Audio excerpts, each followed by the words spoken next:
What is up, wrestling fans, and welcome to the Smark Smack Talk podcast, where we were talking AEW Full Gear. Obviously, we did the predictions a couple of days ago, but now the event has actually happened, and we're bringing you a post-show review. Obviously, not directly after the show, as we usually do, but because of Tony not being here, me and my co-host, Callum Wiggins, of course, my co-host, Robert D. Felice.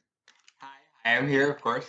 Yep, so we were going to be doing this a little bit after the fact. We've been able to sleep on it, reflect a little bit more on the show itself, and bring you our thoughts, and in a bit more of a comprehensive and maybe structured way than what we would potentially do after just immediately watching the fact. But we're here to talk about, as I said, AEW Full Gear, and I think we could both safely say after that pretty awesome show overall.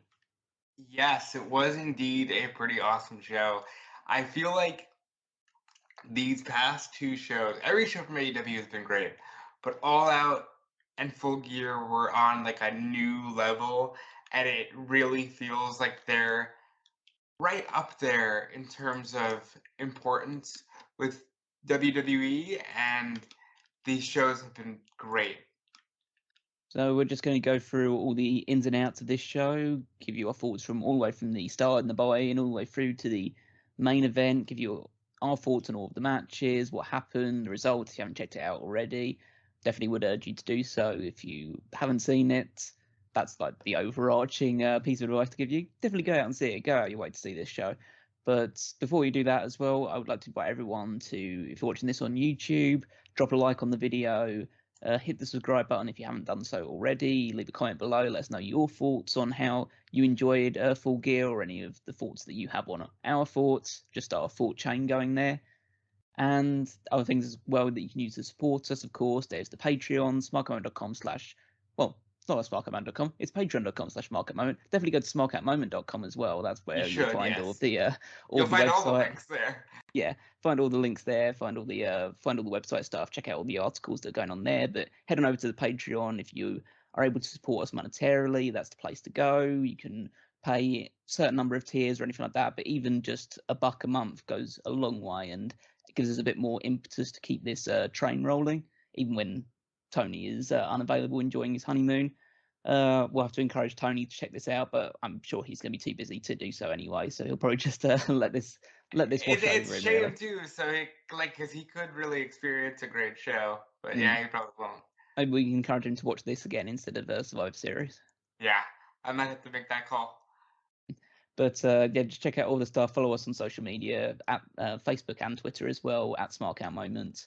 And we'll pepper in some more plugs towards the end of this show, but there's a lot to talk about, so let's dive straight into it with the buy-in. So outside of the match itself and one big segment that we'll talk about that took place before the match that took place on the buy-in, is there anything else that you noted about the the pre-show at all? The only thing I would say is about the commentary, and these are always so interesting to me because it's just Shivani and Excalibur and nothing else. Is just Shivani and Excalibur, and they're not bad together as a two-man booth. Yeah, absolutely. I feel like they're strong, and JR, which is obviously good for the most part, but then you throw in the odd surly old man comment every now and again. Yeah, JR was a little extra surly throughout some of these matches, and we'll talk about it as we go. So the first segment that took place on this the buy-in that Benny real note was Tony Schiavone brought out Dante Martin, obviously hometown boy in Minneapolis, and so came out to address the crowd. Team Taz was shown in the audience looking over, and they'd on Rampage offered him a contract, and obviously there's been relations with him and Leo Rush as well. But then the Acclaimed come out before Dante even gets a chance to really talk to the crowd. They cut up a it was weird because they were cutting one of their raps, obviously with Max Caster, but it wasn't aimed towards Dante because their aim was to get Dante to join the Acclaimed. Yeah, they have decided that Dante Martin is a big free agent, and somebody wants to sign him. Somebody wants to bring him into their fold. I'm of the opinion that this will all end with him being like, "Yep, I'm just gonna stick here with my brother because I can't see any mentor any group bringing him in outside of maybe the one that he already has in Leo. But I like that he's getting a spotlight. Yeah, I'm kind of in agreement that I feel like this is going to end up with. I think he's going to side with Leo Rush, but it'll be Leo Rush managing the tag team with Top Flight, and obviously competing alongside them as well. But yeah, this was just a good way to get the Acclaimed, get a nice little rap out there. The crowd hated the Acclaimed, loved Dante. Dante beat them both up after he refused to join them, and yeah, hit a big flying dive. Yeah, this was just a good way to put a bit more spotlight on the hometown boy. Yeah, which is really good. And he even did a media scrum after the show, so he got a little bit of time to kind of practice being a star, which is important because he's going to be one. The match that took place on the buy-in was Thunder Rosa and Hikaru Shida defeated Nyla Rose and Jamie Hayter in a pretty good tag team match. I don't think it was like anything super spectacular, but it was solid work by all four people involved. There were Eddie chants breaking out because obviously Vicky Guerrero was ringside. There were Eddie chants throughout the night because lots of Eddie. Yeah, maybe the most Eddie tributes I've seen on a show since the Eddie tribute shows. Yeah. For those that are unaware, this is marked the 16th anniversary of Eddie Guerrero's passing back in 2005, which also took place in, which was sadly the sad reality was it took place in the Target Center. The tribute shows took place in the Target Center, but Eddie Guerrero passed away in a hotel room in Minneapolis. Really? In preparation for I did not know that. Yeah, in preparation for those shows. So yeah, that's so there was a lot of Eddie tributes and like just remembrance of him due to just the really weird coincidence about this. I would very, I mean, you never know with AEW, but I would very much doubt that Tony Khan picked out this arena in this date and basically said, that's 16 years since Eddie Guerrero died. Maybe we can make something of this. Put Full Gear there. But yeah, they did that a lot, especially in this match. We saw Nyla Rose hit a frog splash at one point, but eventually ended up with all breaks down. Hikaru Shida rolls up Nyla Rose, gets the pin on her, and that gives her a little bit of a psychological edge leading into their quarterfinal match for the TBS Championship.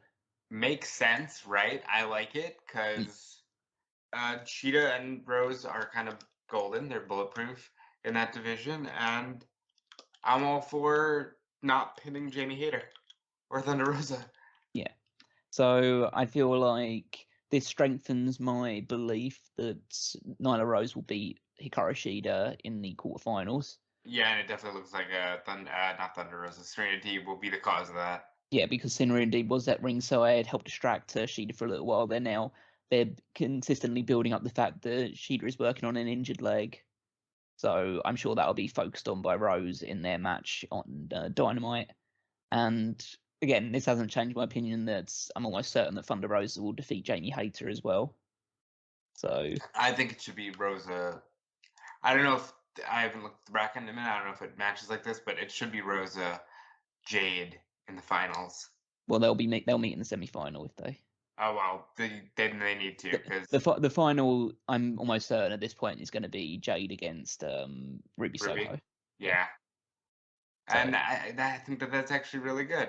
And perhaps, maybe, even though we're all looking at Jade and like, okay, you're the one, Ruby's not a bad champion, No, absolutely. And I think at this point with Jade, it's a case of if you are going to make her the TBS champion, then you have to be kind of have a belief that she's going to be able to put together some good matches. Maybe not like bangers, absolutely, but like some good, decent length matches. And if you can't, then you can really build up Ruby by having her be the first person to beat Jade. Yeah, it's getting to the point where if you do want to put it on Jade, you're going to end up setting a weird precedent with the TBS title at first. So I don't know if they want to do that. So that was the buy-in. So we moved straight into the card itself. Did you have any thoughts about the set or the layout? The set was one of the first times I saw a different set for AEW because like they didn't have the tunnels. It was just sort of more of an open entryway. I liked it. The ramp was pretty long. They utilized it in ways we'll talk about later. I like the set a lot. Yeah, I thought it was a nice, slightly different layout for them, but it's good that they put some thought into this stuff as well. Yeah, it's so important. It's the little things like that, and they're so important. So when we were discussing the preview of that, and I'm sure in our own heads we had ideas about, well, there's quite a lot of choices here that could be match of the night. And just from a personal perspective, and I don't know if you share this, but I know a lot of people do, I feel like Darby Allin and MJF in the opening match just absolutely stole the show. It's really up there. I think they had the best match. There were other matches that brought something unique to the show, Yeah, but absolutely. this was like the best straight up wrestling match. I was kind of wondering how to describe this match when I was just thinking about it, and I just thought when I was just scrolling down Twitter during the show and stuff like that, I think Sean Ross Sapp, who was there live watching it, basically the word that I could basically summed up in a word that I feel like makes sense, which is surreal. Like this match was, I expected it to be good because I know how good both Darby Allin and MJF are, but I did not think it would be this incredible. I think this, for me personally, this is one of my matches of the year. I put this over the Kenny Omega Bryan Danielson match in my mind. I don't know whether it's, for me, it's kind of, there's those 2 or 3 matches that are currently match of the year contenders for AEW. There's the Pentagon Phoenix Young Bucks match from All Out. There's obviously Baker and Thunder Rosa from earlier in the year as well. There's a lot that can compete for it. The Serena Deeb and Hikaru Shida match from Dynamite recently as well. But this is way, way up there because, and when people talk about MJF about being he's the future of the business, they're absolutely right. But a lot of people just refer to that in terms of his mic work, his charisma, his just sheer presence. And not enough people talk about the fact that he is actually one of the best wrestlers in the world. I agree with that.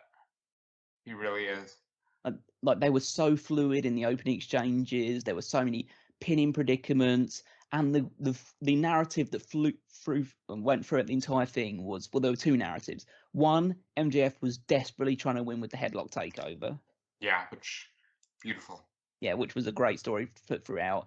And the secondly was that he basically injured his own knee by breaking Darby Allin's back constantly onto it. Yeah, and MJF is so good. I don't know if any of that is real or if he was just selling perfectly, because he looked like he was really hurt, but it could just be he's doing his job.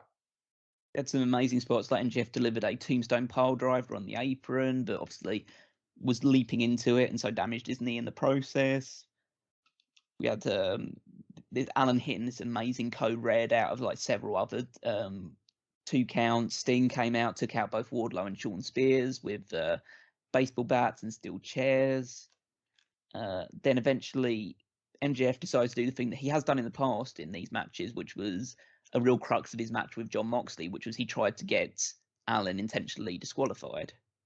And he gives Darby his skateboard. Darby decides to give it to the referee. This gives MJF the chance to pull the diamond ring out of his tights, punch Darby in the face, and then not just pin him, but put him in the headlock takeover and pin him with that. It was just so chef kiss of a finish. It's I thought every single thing from the actual action in the ring, I thought from the emotions that were showed from outside, involved making sure that Wardlow and Spears couldn't get involved, the finish and the constant through line of the headlock takeover was just, I thought this match was unbelievably awesome. Yeah, I loved all that. I think the tombstone on the apron was one of the best apron spots I've ever seen, because sometimes with tombstones you can really tell that all the impact is going on the guy's knee. It looked like he buried his head on that apron. Darby did not lose control. The only thing I would say, and I'm not trying to be cranky JR, even though this was definitely a crux of JR's whole issue with the night, but I wish the referee would have like actively been trying to take the skateboard from MJF. Because you don't know what he's going to do with it. At least try to, take it from him. And he just sort of let it play out, and I thought that was weird. Yeah, I thought it was a little bit odd. I mean, I think we'll talk about referees a little bit more in the next match as well, but I feel like the different referees from AEW have different personalities and approaches to it, and so I can't remember who the reference in particular was for this match, but I think it was it Knox? no, Knox was the next If it one. wasn't Knox, it was Bryce Remsburg. Yeah, Bryce. Yeah, I feel like he was basically saying, "What are you going to do? Don't be stupid." That type of thing. Is basically saying, "Okay, if you want to get yourself disqualified, then get yourself disqualified, but you should know better with that regards." But maybe you are right. You should have been more cautious about the safety of Allin, because I assume it's not the most sensible thing in the world to hit someone over the head with a with a skateboard. So, well, fun fact: they have yet to do a disqualification finish in AEW. Yeah, that has not happened in nearly 3 years of shows. So I feel that was obviously a great match. Give MJF the victory. This strengthens my opinion that MJF is probably the next world champion in waiting. Absolutely. Well, it's honestly, it should be MJF to be the next world champion, but you never know. No, yeah, and that's a thing. There's a lot of people that are of the stature and caliber that you could say could be world champion in the future as well. It's just, I feel MJF, with this sort of performance, his in ring is on point, and just just again, would add that onto these like unbelievable charisma and mic skills. Just a case of, yeah, this guy will be an excellent world champion one day. And I feel like this would be a good match to have with the title on the line. This is a match that realistically, in I'd say about 2 years' time, will be main eventing these shows.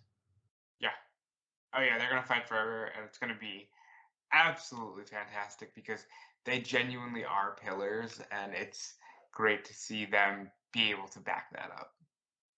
They moved on to the match for the AEW Tag Team Championships as the Lucha Bros successfully defended titles against FTR.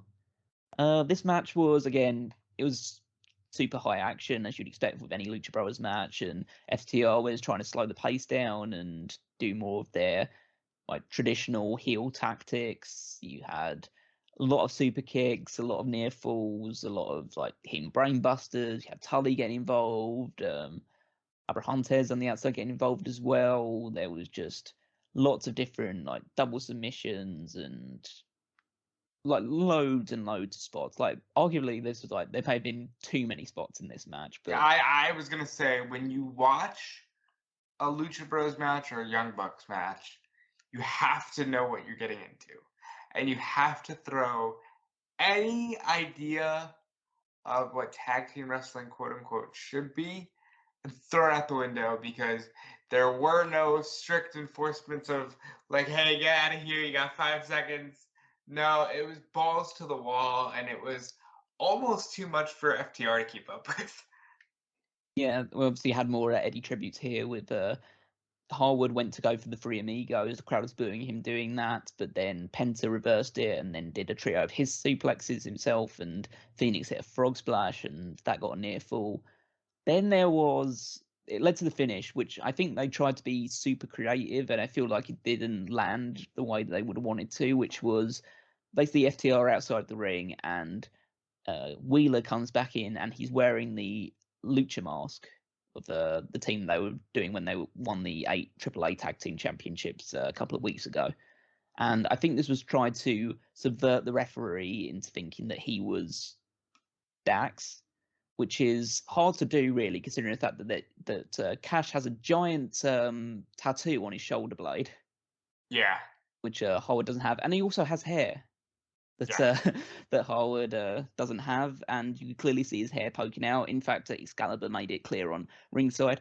But even so, Rick Knox decided to count first a pin attempt on Pentagon with with his Wheeler's feet on the ropes, and he stopped it because he saw the feet on the ropes, and then they did the double team move, got the pin on Wheeler, even though he's not the legal man. And I think this just strengthens the belief that a lot of people have, is that Rick Knox is a bad referee.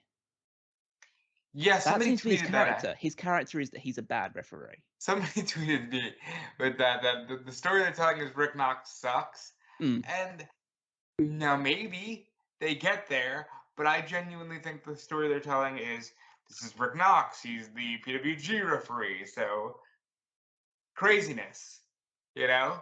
Yeah. Like, So I feel I like think that's the story. yeah, I feel like the finish fell a bit flat because I don't think the crowd really bought into the idea that, oh my god, is that Wheeler, or is Wheeler trying to trick the referee, and then like he tried a pin attempt and then it immediately went into the assisted pile driver and then he was just pinned immediately. It just felt a little bit, especially after so many high octane spots and sequences in this match, it felt like a pretty abrupt way to end it. I don't think the crowd were expecting it. Look, I don't know who's up on their Killer Bees history, so that's another one of those. Like, you gotta know if they're trying to do like a weird kind of Killer Bees finish where I got you because I'm not the legal man. I thought that they were gonna unmask the guy and the referee would have a set of balls and be like, wait, that wasn't the legal man. No, match continues. And that's how they would like bring some more intrigue. Because there was a spot in this match where they did the double stomp package pile driver and Phoenix off that double stomp did a crossbody onto the illegal man. And I'm like, that should have ended the match. Because if the story you're going to tell is, well, they won, then they should have won cleanly. Now, I know AEW, and I know they don't do that, so I'm sure this will definitely come back and lead to a rematch for the titles because they did pin the illegal man. It's just, I think that should have not happened because there are other teams that can kind of move up in the rankings, namely Proud and Powerful. So here's how I'd like to see this progress then, if this is the way of building towards a rematch. So they are scheduled to fight for the AAA Tag Team Championships in an upcoming AAA show. It's going to be FTR versus the Lucha Bros. So Yep, I feel Triple like Mania Regia or something like that. yeah, I think so.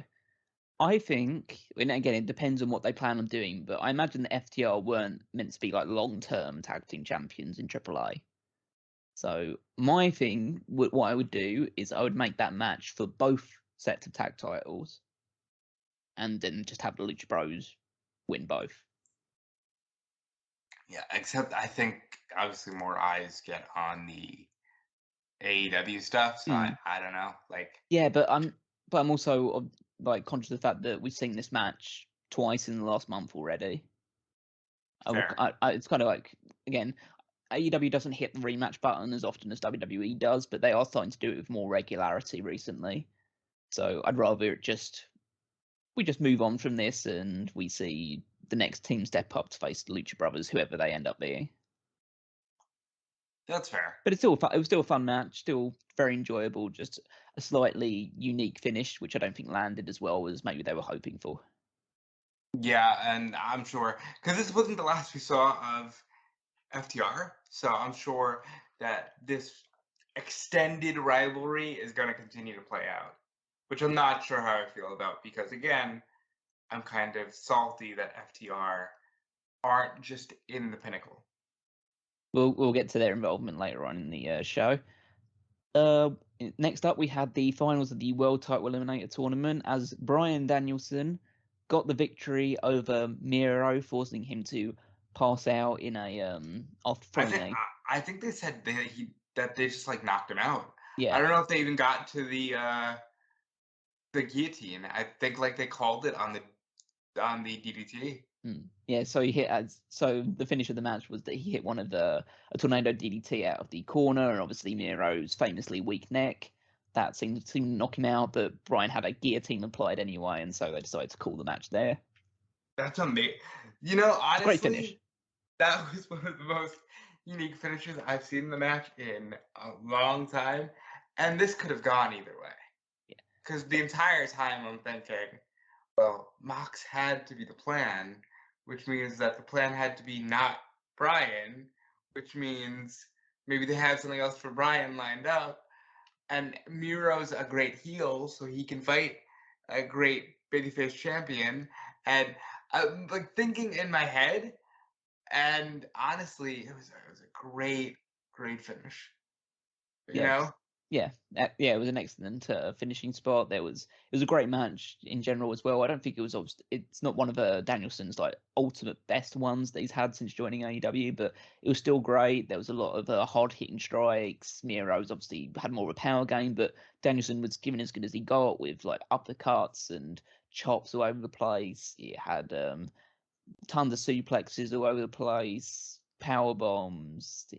He got him in the camel clutch, well, the game over at one point, but then Bryan was able to get to the ropes. He was able to escape.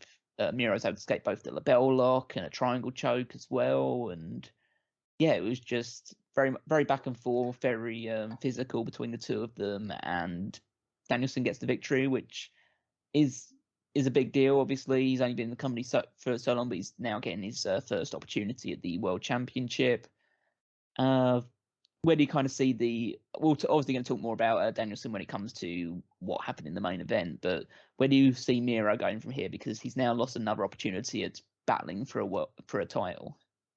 I think now the spiral begins, and now I'll just say it. I think Lana's eventually going to come in at some point. And she kind of hinted that if she wants to, she could still use the name Lana. And like I just see that happening because that is now the crux of his story. I can't go home. My wife wants a winner. So I see him just falling off the wagon until she can come back. And maybe even this opens the door for Kip Sabian to come back at some point. Look, I'm sorry. Kip Sabian's great, but I haven't thought about Kip Sabian much. But I don't want him to get lost in the shuffle because I do want everybody that's under contract to AEW to have a position there. And that is a story you can try to tell in the meantime while figuring out the next major step in the Miro story. Yeah, I feel it's a little bit up in the air, but he does have options. I feel like it could be a good idea to bring Lana or CJ or however she's referred to in AEW in at this point. As long as she's not used in a wrestling capacity, I feel like that would be a good move. I think they're smart enough to know not to do that. Yeah. Unless she really unless she's got if she's improved significantly and like or she feels like she can improve significantly. Like, cause I know she still does training and stuff like that, so and like I don't want to write anybody off after Tay Conti. Like yeah, I don't want to write anybody off. But I think even if she is just used as Miro's valet or trying to steer him in the right direction, pretty much, then that would work for me. The Kip Sabian thing is an approach they could take, but of course Penelope Ford is still heel, and so it'd be quite weird to kind of view Sabian as a babyface in that dynamic. And also, I don't think Miro should lose to Sabian. So no, absolutely not. So yeah, I'm not too sure what the future holds for him yet, but I'm sure they'll find something for him. I'm sure it'll just take a couple of 90 seconds promos for Miro to find himself right back in the limelight again. Honestly, it could be he could even be the next target for a CM Punk. Like we don't know Punk. The way Punk tells his stories are as unique as the way Miro tells his. So you just don't know. And again, that is the beauty. Like the beauty is anybody can fight anybody, and they make it make sense. They're in a golden time right now, and I want to always shout that out because it's so rare.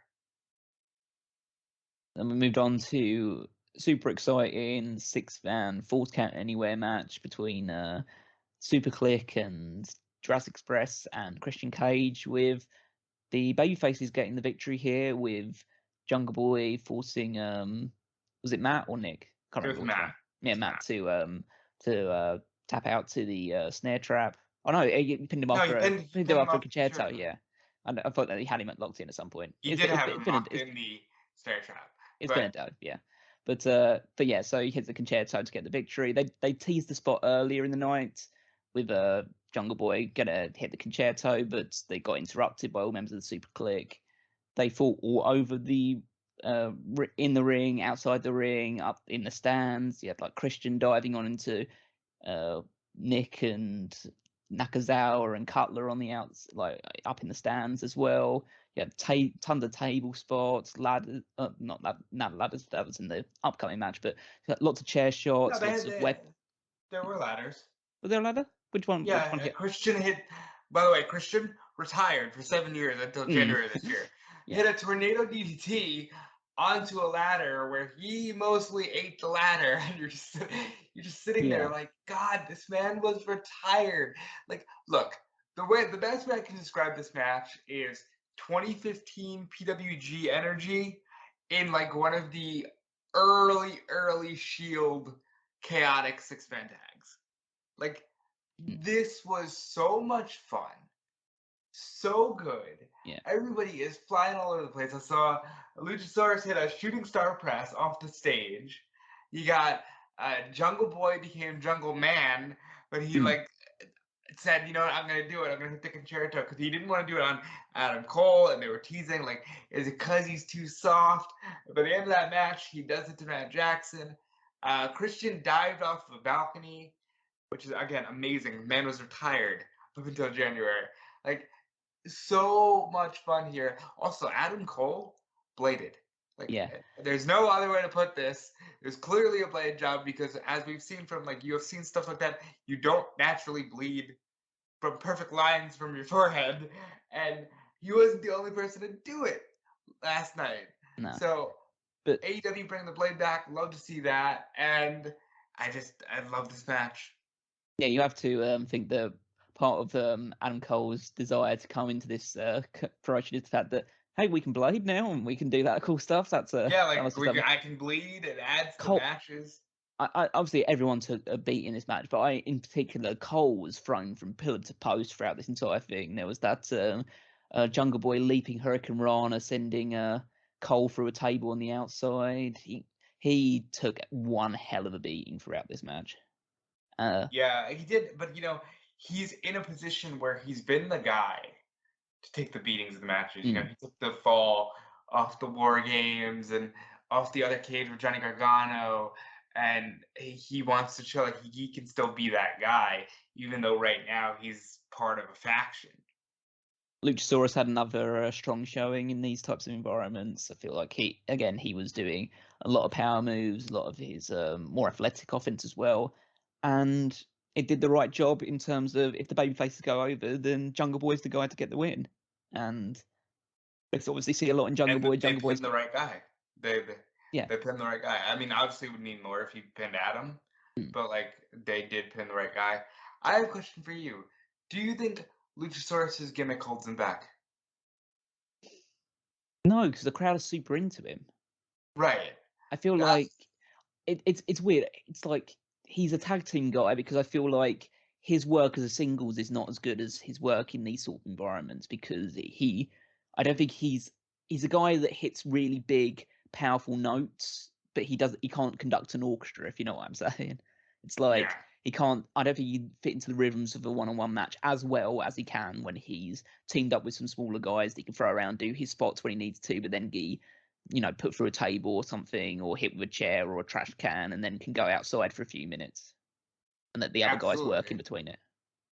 And so I don't know where he goes because, like, look, it's clear, Jungle Boy, and like I think it was Big Swole who tweeted, "Yeah, after that performance, you're just Jack Perry now." And I wouldn't mind if they did a story that made logical sense out of him no longer being called Jungle Boy. But, well, I guess we'll see where that goes. He's obviously the star. So one day, Luchasaurus is going to have to, like, have something more because he won't just have Jungle Boy. I think there's a real possibility that could be. I'm sure he'll be able to find something to do because he's huge. He gets great reactions, so I'm sure there'll be something to do, no matter how long Jurassic Express keeps going. For me, the bigger question is, well, two questions. One, are we going to get Jungle Boy versus Adam Cole in the next month or so? Maybe that's like if they do like a Winter's Coming, or maybe even on that Battle of the Belt special. I'm sure they're going to do a Adam Cole loses to Jungle Boy. And secondly, after several years of like Jungle Boy being the kind of like almost guy, like he gets close, but he's never going to win a big one. He's now winning big matches like this. What's the next step? TNT title. Do you think he's the guy to take it off of the? Obviously, we're going to talk a bit more about that with the special announcement that took place later on. He in the could show, take it off Sammy. Do you think? Yeah. Do you think? For me, I think he's not the guy to take off Sammy. He's the guy to take it off the guy that takes it off Sammy. See, but maybe the guy that takes it off Sammy is Adam, and then Jungle Boy can get his big win over Adam by beating him for the TNT title. As I said, they just have too many people that all are worthy of titles, and I mean, there's the hope for the trios titles coming in soon, maybe. Or they could again challenge for the tag team championships down the road. There's still that too. They still are a great team. I'd say I think a priority in 2022 is that we need to see Jungle Boy wearing gold. Wherever it ends up. I would agree. I would agree. At some point in the year, he needs to. We moved on from that into another tag team match, but more traditional style. Cody Rhodes and Puck defeated Malakai Black and Andrade El Idolo. How do you feel about the match? How did you feel about this one? It's weird because, just as a match, it was perfectly fine. I think it went a bit too long and it was a bit too melodramatic in places, but that's what you get with a Cody match in particular. But it didn't feel like it belonged on this show. Okay, so it's weird because I like that they did it on this show rather than a Dynamite, because I feel like traditionally a match like this would have just been a TV match. So I like that they're able to say, no, you can also do that on a Dynamite. I mean, on a pay-per-view. I'll say the exact opposite about a match later in the show. I understand the feeling of, oh, this dragged the show down and all people just aren't into Cody. I'm more and more with each passing show just why are people just, I hate Cody. I don't get it. And I get it even less the more the intensity amps up with it, right? So I liked it. I like the idea that they all couldn't coexist. And even though that's been a funny trope in the last few months in wrestling, these guys did it right because they're all four such strong individual personalities that they couldn't coexist. And I think obviously the story is going to continue and they have a roadmap to something bigger. So I want to see where that's going to go. Yeah, so I'd say it was a good match. I feel the fact they're super leaning into the Cody as John Cena from the mid 2000s, early 2010s era. Well, somebody else tried to be John Cena last night. Yeah, well, we'll talk about that as well. I think that was a bit more successful than this one because I can understand the story they're telling, but it's also proving to be, I think, a detriment to the matches because we saw spots in this where Cody was taken off on the apron at one point and Pac tried to make a tag, but he was being seen to by the doctor and that got the crowd rolled up. So they're doing this intentionally. They're just dragging it out. Now it's okay. They're trying to get these reactions. Yeah. This is the reaction they want. It just doesn't make for a particularly pleasant viewing experience, I think, at the moment because... I think if this didn't happen with every WWE top babyface, I'd be willing to see where this goes. Cody keeps trying to say, well, we're in such a unique position. We can do something nobody's ever done before.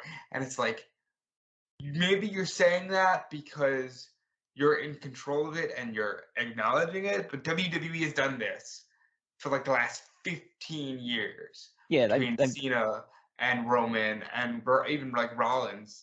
They do this all the time. Yeah. So I'm over it. Yeah, so as I say, they've deliberately tried to manufacture it based off the reactions that Cody was getting. And as you say, I don't know why there's this vitriol towards Cody, but the fact is that vitriol exists. And the fact that he's the story is that he's powering through it and still going to be the hero that he wants to be, even though nobody wants him to be their hero. It's the real crux of this entire thing. It's weird because you can literally, we know where the turn happens. It's the promo in May. But before that, people loved the, smash the throne. They liked all the things that Cody just... Cody was a top babyface in 2020 for the company. Yeah, he was. I think maybe it's it's that so much of his stories have been so self-indulgent. Maybe that's what it is.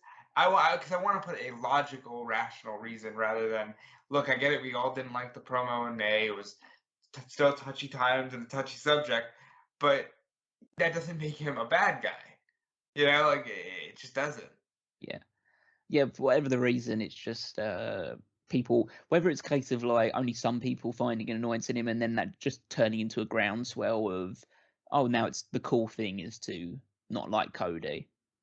Whether it's one way or the other, the case is that's the situation we're now facing.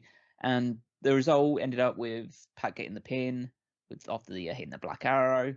And then at one point, Cash Wheeler and Tully Blanchard comes out towards the end and they start beating up Cody and they start just getting a few more shots in, but then they just walk away after that happening with. Yeah, because I mean, like they helped out Malakai Black, and the announcer was like, "Yeah," and Andrade keeps paying for FTR services. So I'm like, "All right, you've got a lot of moving parts here, because you've got the Lucha Bros, Cody, Pac, you've got FTR, Andrade, Malakai Black, and also MJF is just sort of sitting here watching it all while he fights Darby Allin. Are they setting up something like a blood and guts? Are they set like what's happening here? There's a lot of moving parts, and I am genuinely intrigued. I'm intrigued to a degree, but I also feel like this match was probably one of, if not the lowest point of the night. Again, not for the in-ring work, but just feel like it confused a lot of people, and the fact that it was basically 4 singles guys not getting along in a tag team match, and it going on as long as it did. I don't think it needed to go as long as it did, and the crowd kind of just took it kind of took the crowd out of what had so far been like a really feel good, super exciting show. Yeah, and like For the sake of continuing the story that Cody is just so polarizing with the audience. yeah, I think that there's more going on there. It's just that everybody wants to hone in on it's the Cody story. It's like, no, there's so many more different players. It's just that now Cody is involved. I want to see where it goes. Like I said earlier, I don't like that FTR is with Andrade. Like I want them in the Pinnacle. I want the Pinnacle to be a stronger force and a stronger faction. Maybe they felt like they had leaned too heavily into heel factions because we got the Hardy thing and the Elite thing, and maybe they felt like there's too much there. But I want the Pinnacle to be a strong force. So we moved from that into the AEW Women's Championship match as Britt Baker successfully defended the title against Tai Conti. Great entrances for both. Tai Conti looks like a star. Tai Conti felt like this was her WrestleMania. Like the way that they have presented her has been magnificent. For some reason, Britt Baker had the Fozzy guitarist play her to the ring, and that was cool. JD Hayter got way too into it, which I laughed at, and that was fun. And the fucking match, great wrestling match. Maybe the best women's wrestling match I've seen in quite a while. Like this was a really, really strong match. I thought it was a very good match. I feel like it's still a step behind the Shida and Serena Deeb match from a couple of weeks ago in terms of my issues with the match itself is that, again, mechanically it was very, very good. The crowd just didn't care at all. And whether that was a fallout from the match previously, or it's just the fact that, and again, Nobody thought, yeah, like well, nobody it's a thought mixture. she was going to win. Yeah, it's a mixture of the fact that they never believed that Conti was going to win, but the entire match was built around Conti getting out of situations, and she never got Britt Baker never applied the lockjaw on her. I think Tai Conti hit some of the best pump kicks that she's hit in her entire career in this match. They all looked absolutely brilliant, and they had spots like Baker hit the air raid crash on the apron, and they did, just did a lot of spots to demonstrate that Tai Conti was very resilient. And in the end, she tried to get into the lockjaw. Conti tried to roll out of that one into a pinning predicament. Baker then rolled through that into her own pin and snuck away with the victory. So they did a lot to try and establish, okay, Tai Conti is on Britt Baker's level here. But I don't think the crowd bought it.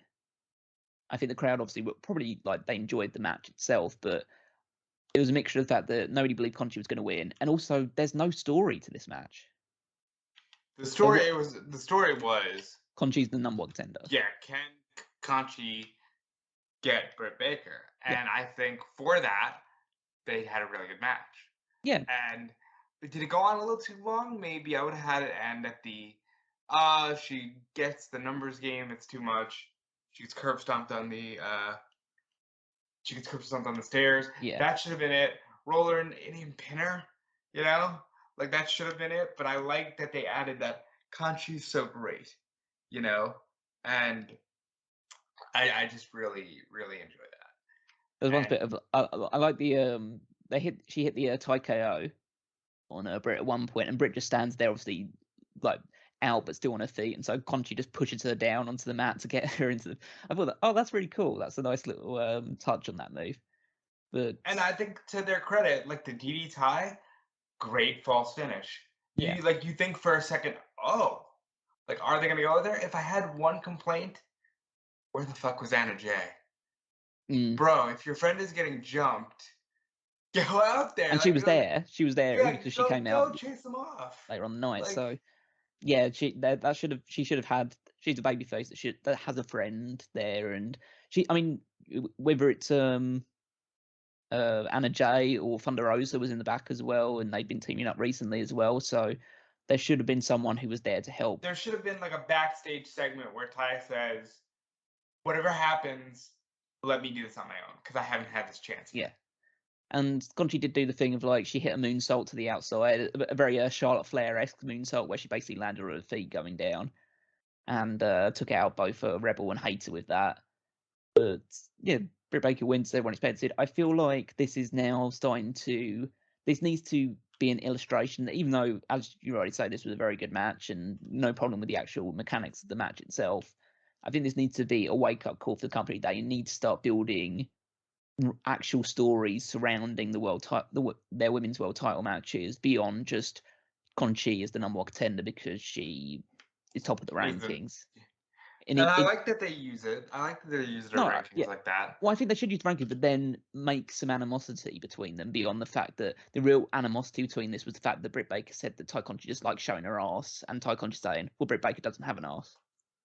Yeah, and to be fair, I'm just glad that they're at least at a point where the matches are good. Like the matches are really, really good, and people are really, really caring about these competitors.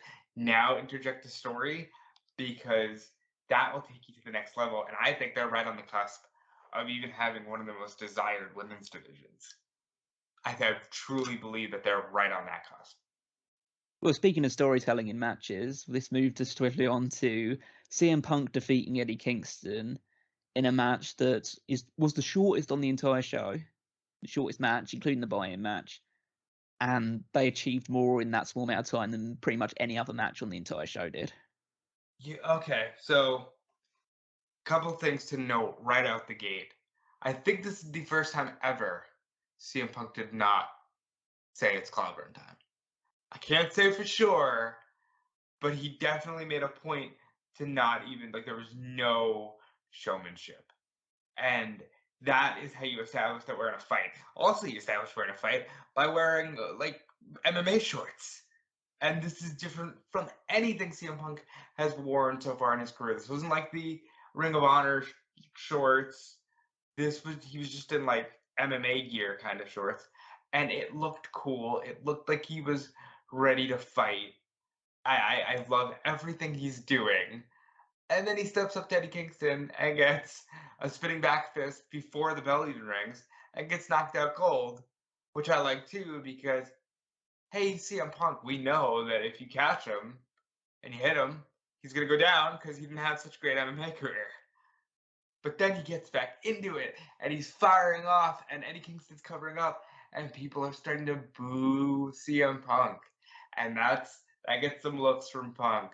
So he's kneeing and at some point this thing stumbles to the outside because Punk hits like a running drop kick on the apron, which spills Kingston to the floor.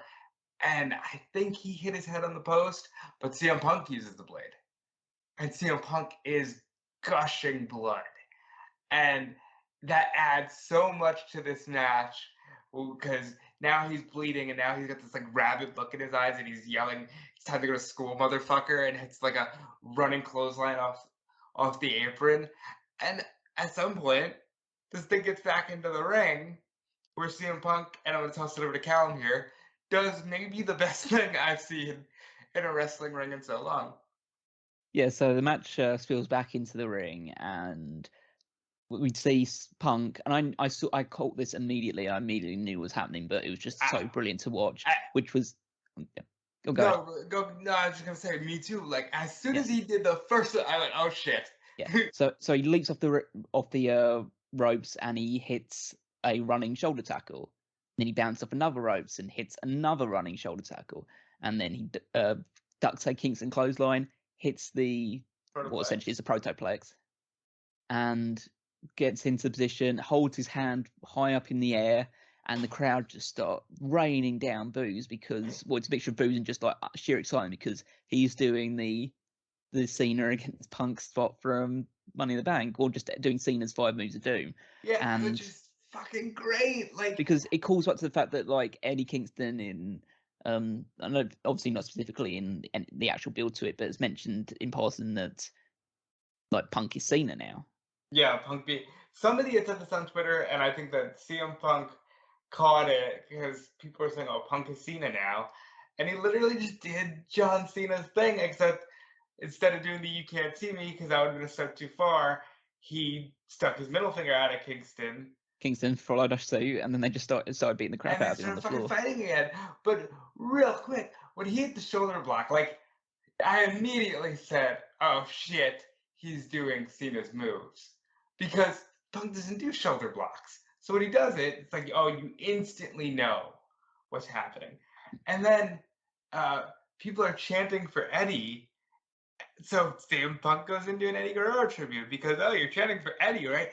And he's playing the heel and he's kind of like acknowledging, okay, maybe people don't like me. And instantly you feel like, okay, there it is. When he turns heel, it's going to be just as good as ever. And this match was great. They kept fighting. And another thing I liked about it, the finish was definitive. Punk hits one go to sleep. He doesn't pin Kingston. He's kind of tired on the ropes. He eventually picks him up, hits some knee strikes, hits some like smaller strikes, hits him with another go to sleep. No real struggle on that one, and just 1, 2, 3. And I don't know how long the match was. It was about, I think it was about 11, 12 minutes, I think. It felt like 25, and it felt like one of the best matches I've ever seen. Like, it was so intense, so good. Yeah, Kingston is on the roll of a lifetime in ring at the moment. The match with Danielson, and now the match here with Punk as well. Definitely two of the best matches of recent memory, at the very least. Yeah, this was a ton of fun. It was so physical. They kept it to be like just told the story about the fact that Punk just wanted, well, Kingston just wanted to beat up Punk, and Punk followed suit, and he gets a definitive win after the second GTS. I think that might have even been the first pin attempt. Was that GTS? Honestly, it could have been. So it wouldn't have surprised me. I wouldn't be surprised if Kingston didn't attempt any pin attempts in this entire thing. But that was the story that he was telling. He was saying that. Yeah, because he literally said, "I don't care if I win." And Punk gets the victory, continues his undefeated streak. He offered his hand to Kingston after the match, but Kingston refused. He just walked out of the ring. So I don't know whether that means it's continuing, but here's what I would do. I would have them not touch until one day when CM Punk pulls the, sheepskin off and it's a full-blown heel, and now maybe he's even world champion, and that's when you have Eddie Kingston beat him, because I knew you were an asshole, and now I get my win back, and the place is going nuts. Yeah, this has like fueled my belief that if they did want to put either the TNT title or a world title on Eddie Kingston at some point, then they wouldn't be wrong for doing so. I think the first title he needs to win is the tag team titles with Mox, because I now think that Mox has such an even greater human story to match Kingston's great human story that it'll be such a feel-good moment when they win the titles together. Yep, but again, with Punk's just doing the rounds now. This is probably the most high-profile match he's had so far, and now it's upwards from here. You would have to imagine that by 2022 he's battling for the world title, or at least in that bracket. It's just the journey he takes to get there, and I'm sure there'll be plenty of people queuing up to be the next guy to take him on. Man, when he it's weird because I want to see him team with Bryan, but when he fights Bryan, those promos are going to be intense because you already saw it get intense with Eddie Kingston and both Bryan and Punk. And when Bryan and Punk get together, those promos are going to be so intense. And I want to call attention to Bryan said on the post-show media scrum, he's like, yeah, maybe there's something more there with Punk because I said the same things to Eddie Kingston and he didn't fire away at me the way he fired at Punk. And I really enjoyed Bryan openly admitting, hey, it wasn't just Punk who said Kingston didn't have it. We all said it, like Punk said. So you get that kind of vibe of, all right, see, it doesn't have to be heel face because it's just a disagreement between two men. And I think that is one of the best stories ever told. And you got to imagine Punk is feeling as high as he ever has because this is just the run of a life. So our penultimate match of the night was the Minneapolis street fight between the Inner Circle, Men of the Year, and American Top Team. So I gotta be honest with you, when they showed the graphic for this, I was like, oh shit, I forgot that this was even happening. By the time, because we had seen so much on this show. The street fight was great, Punk was great, the women's match, that I was like, oh my god, there's still a match where 10 guys need to fight on top of Hangman Page likely beating Kenny Omega for the world title. Yeah, it did feel like I was aware that it was coming up, so it was. First of all, it was weird that they all started on the apron. Yeah. Because it's street fight, and so I don't know why they started as a traditional tag team match. That seemed very nonsensical to me. But then it all broke down eventually. They were all fighting at ringside with weapons. Scorpio Sky and Ethan Page basically did all of the heavy lifting for their team because you only see occasional things where Junior Dos Santos or Andrei Arlovski were just hitting them with weapons or just punches or whatever on the outside. But it was literally just Page and Sky doing all the major work in the ring with the guys. There was plenty of high octane action, plenty of just hitting each other with Minnesota based weaponry. Apparently, all the stuff that was in the available for use was all stuff that was invented in Minneapolis, like hockey sticks and bundt cake trays and. Is that to say that there were no foreign objects? Yeah, I guess so. I guess that's the right. bit. Yeah.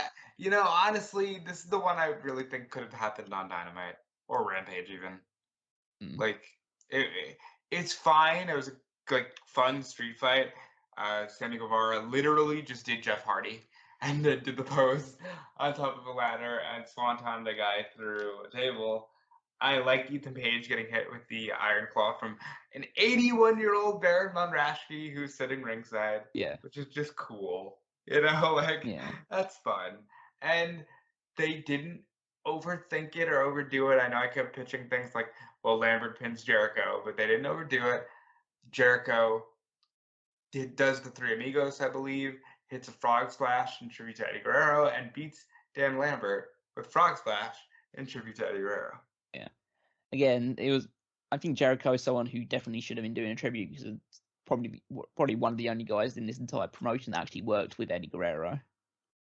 So it makes a lot of sense for him to do a tribute. It's weird to call back to this, but he never did the original tribute shows because he wasn't in the company at the time. So he's never done an Eddie Guerrero tribute. Yeah. So yeah, it was a big deal for him to hit the frog splash and get the victory with that.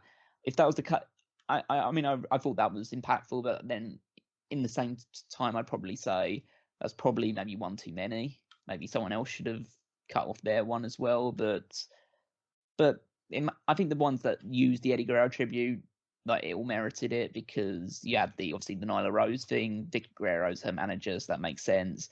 Penta and Phoenix doing that. Again, there's the Mexican heritage, and Eddie Guerrero's a legend in the Mexican wrestling scene. CM Punk doing it. CM Punk works with Eddie Guerrero in Ring of Honor, like briefly when Eddie Guerrero was out of the company.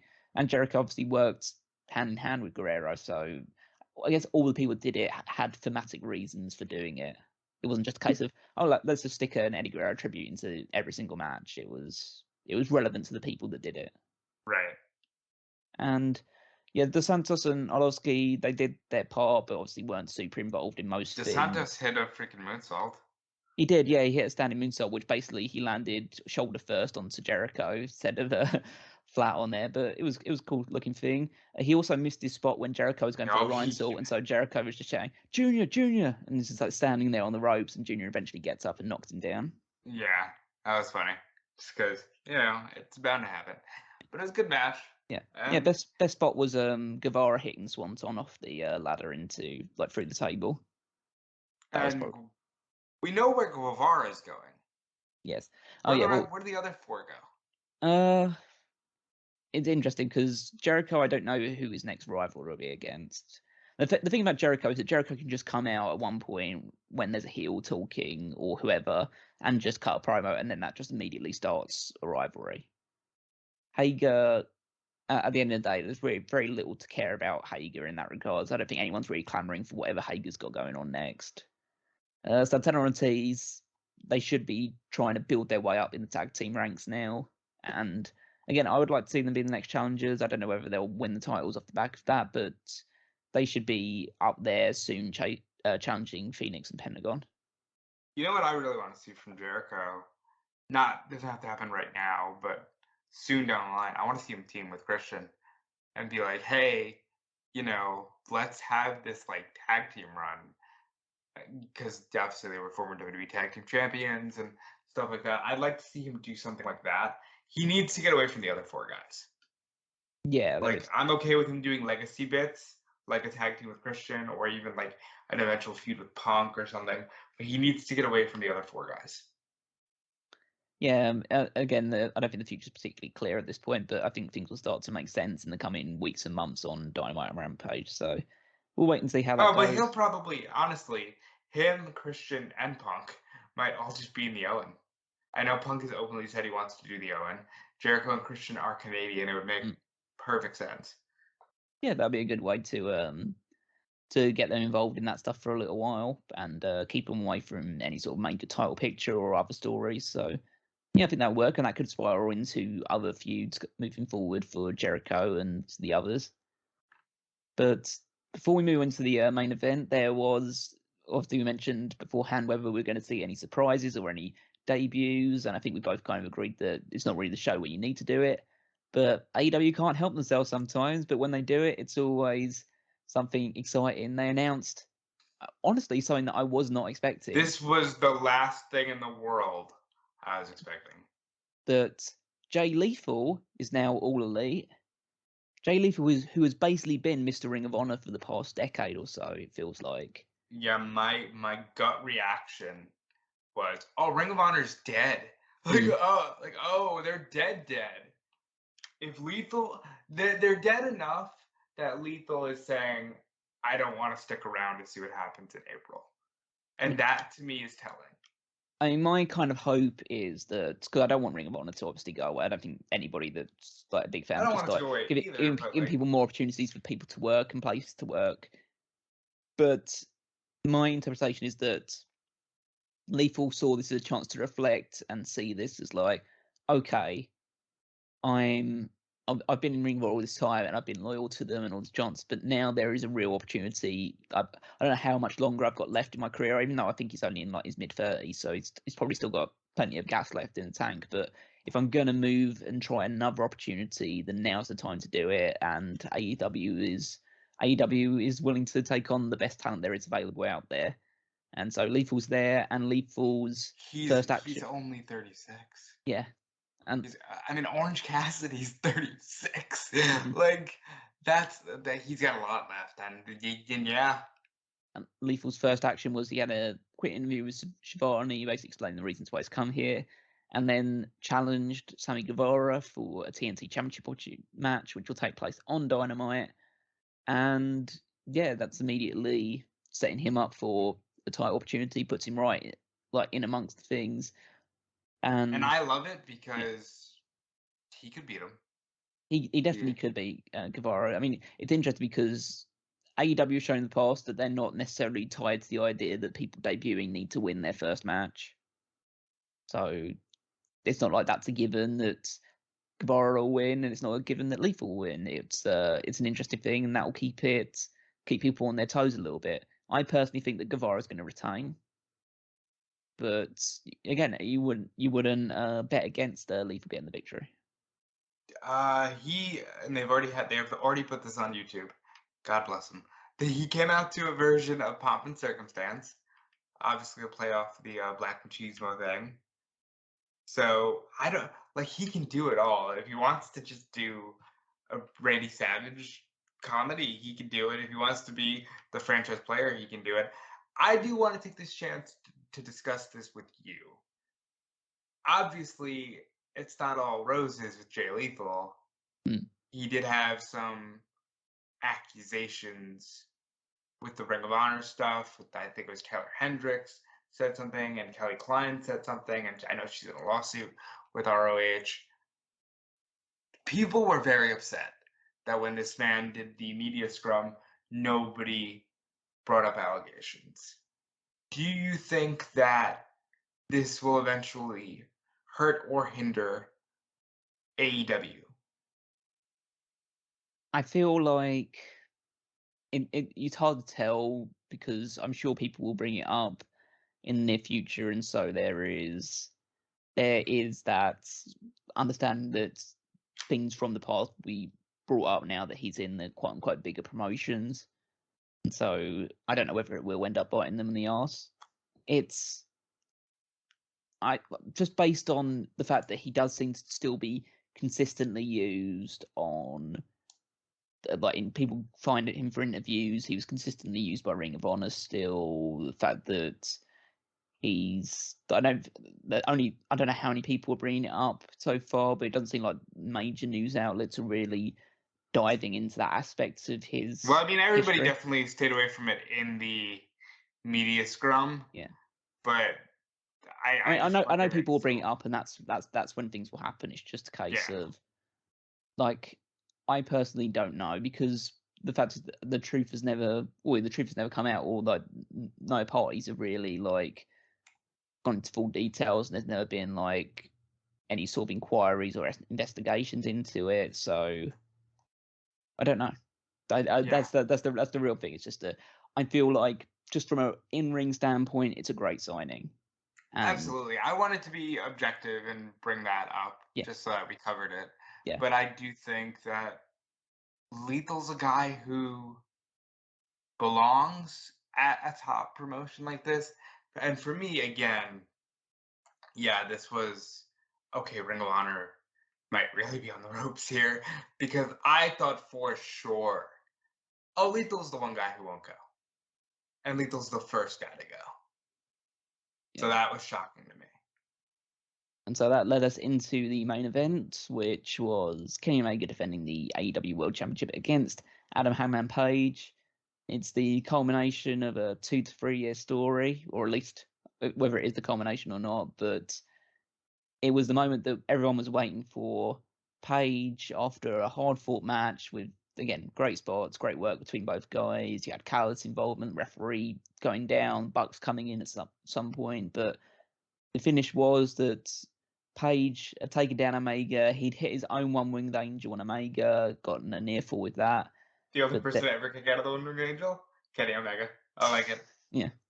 And then we had the Bucks at ringside, and it seemed like they might get involved, but Nick stood by when Hangman Page did the buckshot lariats to the back of Omega, and then when Matt Jackson could have gotten involved and pulled on the leg or something, he just nodded towards Page. Page slings in again, another buckshot lariat to the front, takes down Omega, gets the 1, 2, 3. Adam Page is your new AEW World Champion, and it sowed some seeds for the future of like what's tension is there going to be between Omega and the Bucks going forward.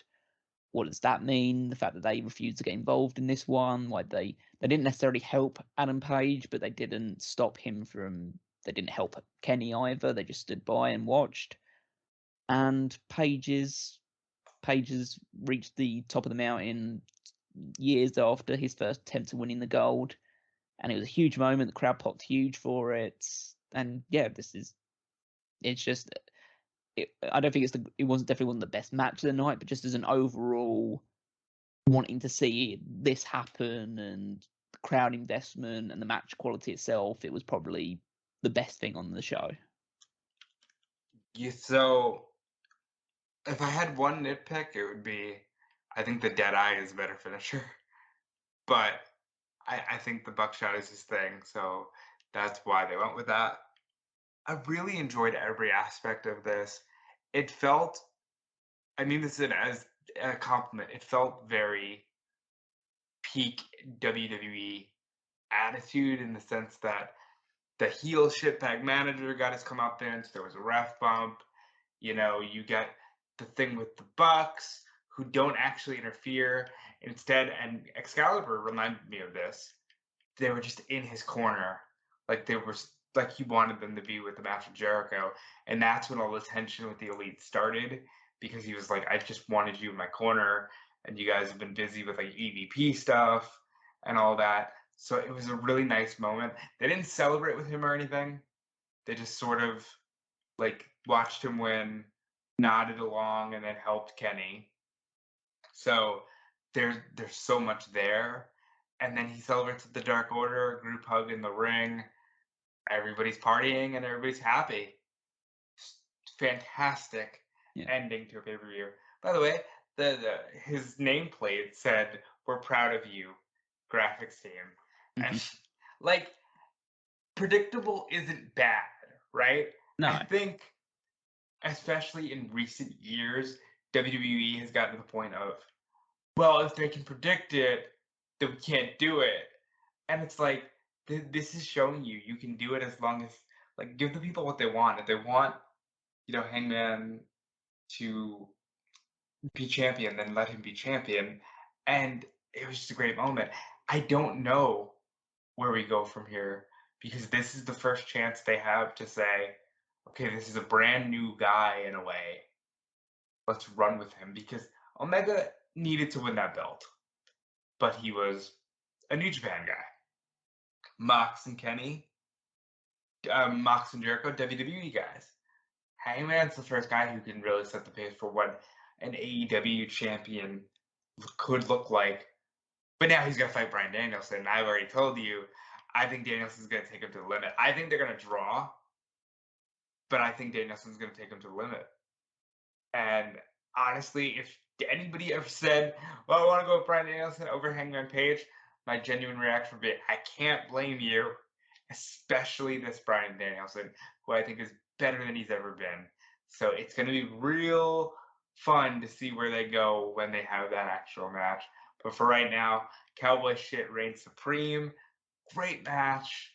And I want to watch Dynamite. Fantastic. Yeah, so the moment's great. The match itself is very, very good. You put these two together, the crowd was super invested throughout. I'm excited to see what the celebration will be like for Page and what the future holds. We obviously know what the immediate future is for him, which is Bryan Danielson. And I personally think this is a great way to just doubly establish him by having, first of all, beat Omega and get that monk off his back, and then to be the first guy to defeat Bryan Danielson and just establish him even further, being a guy of real acclaim outside of the outside of AEW as well as the inside of it. And the thing I like about it is Bryan, again on the media scrum, said, hey, I'm not here for the kids. I'm here to beat people up and win the title. And if you just want to establish that, having him kill the dreams of Hangman Page so quickly is a great way to do it. Potentially, but I also feel like, I personally think that having Bryan Danielson win kills Danielson's goodwill. with the company, with the fans, because I think fans will turn on him immediately after that. But maybe he wants that. Maybe he's tired of like having to not do yes things when the people just want to do yes. I mean, it's true, but like you've got so much you can milk with Bryan for a while. Why would you end it after a month and also end Paige's momentum? Because I also think if you have Danielson beat Paige for the title, it kills Paige's credibility as a future main, like a perennial main eventer, because he's lost at the first attempt of winning the title. And I know people will think, oh, it's just all about the journey anyway, and everything past that point is just like Paige can just ride that forever. It's just no, he needs to at least beat a few people with that title on the line, and then eventually lose it to whether like he could lose to Danielson at the second attempt of Danielson doing it like several months down the line. He could lose to Punk, he could lose to Miro, he could lose it to MJF, he could lose it to Jericho. Like, there's tons and tons of people he could potentially lose it to. He could lose it back to Omega eventually if that's the route they want to take. So I'm not saying Paige has to hold it for 2 years or has to defeat everybody on the roster beforehand, but not at the first attempts. That's just I'm trying like equate it to when Christian won the world title in 2011. It was even though it didn't feel like it in the immediate moment, at the time it was the perfect decision to have him lose the title at the first attempt to Randy Orton. Because Christian wasn't at that level and he needed the feud to push him past that level. This entire story has been about making Hangman Page at that level, and having him lose to a guy who's quote unquote more established just immediately sets him back to square one again. I don't know, man.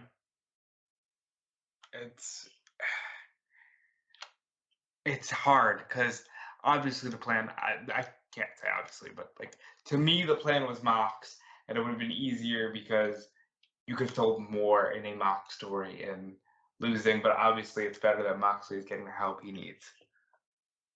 And I don't know, man. It's hard because I don't want to see Bryan lose yet. I don't want to see Hangman lose yet. Somebody has to lose. Well, they could draw. They could. I definitely think they're going to draw, and I think they're going to draw at Battle of the Belts. But either way, this was the moment that everyone wanted to see. They pulled the trigger on it. Page is now your world champion.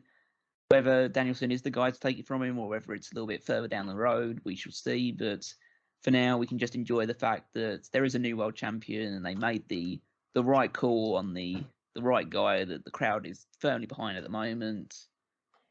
And yeah, it was a great way to end just an overall great show. It was a great show, and I love moments like this where you just get to be happy to be a wrestling fan. You know, like we don't get it enough, and AEW is just a candy store right now. They're just free candy for everybody, and I love it. Yeah, I don't think there was anything on the show that was that could ever be classed as bad. There were things that that maybe could have improved upon or maybe didn't need to be on the show itself. But I don't think there was anything that was like actively bad in the long term. So yeah, it just gets 2 thumbs up, and AEW ends 2021's pay-per-view track, I think, pretty much unblemished for the most part, apart from one explosion at the end of the end of Revolution, which they bounced back from really nicely. Yeah, so I think it's a great way to at least bring the pay-per-view cycle of the year to a close. Obviously, there's more stuff to see for AEW, especially as they build towards the Battle of the Belts, and there's the TBS tournament coming on, and the Owen potentially starting up soon as well. So yeah, there's a lot of things to look forward to on the horizon, and we'll be there to track it all as well and give our thoughts about it. But the next thing that you're going to be hearing from us is something that we're decidedly less going to be excited and positive about, which is Survivor Series 2021 predictions. I think most interestingly, for the first time, really ever since we've done this podcast, we are ending the pay-per-view cycle. Survivor Series will be the last WWE pay-per-view of the year, which means we're headed towards our last pay-per-view point of the year.